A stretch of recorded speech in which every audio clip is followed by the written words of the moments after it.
Coming in hot. Yeah, really, y'all. Don't get me in trouble.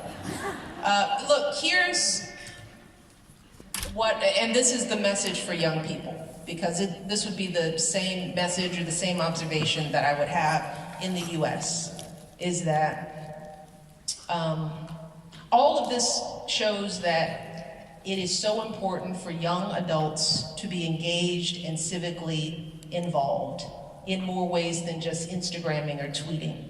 That you have to be aware and engaged in the politics of wherever you are. Because if you're not, then your views will not be reflected. And so, in our election, a lot of young people in the US were cynical. So the numbers, the percentages of young people who voted in our election were so much smaller than when they felt the passion for Barack Obama, because they were mistaken in understanding that, well, I should only get involved because I'm moved to be involved. And if I'm not, I don't know. No, I mean, maybe I'll vote, maybe I won't. And while you're sitting at home being cynical or skeptical or ambivalent or on your phone or whatever it is you're doing, and you know, I'm talking to young people, this is true for people of all ages, particularly in our country, but while we're sitting home cynical, other people are voting. And in a democracy, their votes still count, you know? Nobody's gonna take away their vote because you were just a little too uninspired, you know? Democracy is an everyday thing, and it moves on without you.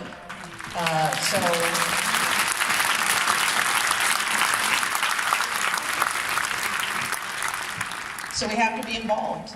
And the only way to make our views heard, if we're upset about what's happening with Brexit, if we don't like what's going on in the US, the power in democracies, the vote.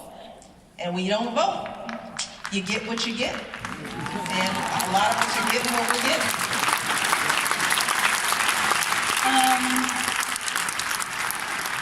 Do you think there's anything, before we go to the next question, do you think there's anything that each, like, Americans can learn about Brexit and vice versa about, in terms of like how we're all reacting to maybe politics and the discourse being sort of negative? Or is there anything that we can learn from each other? The thing to remember is, like, this is the motto that I spoke in at the very last convention when I said, when they go low, we go high, right? And that's a tough thing to live by, because when you're mad and disappointed and upset, your first instinct is to go low. God, I just want to stick it to them, and I just want to make them feel the way I feel. I want them to be afraid. I want to, you know, and a lot of people were frustrated with Barack because a lot of times he took the high road. And you hear people say, you should just tell them this, and why didn't you ever just do this? You know, the low road doesn't help the long view.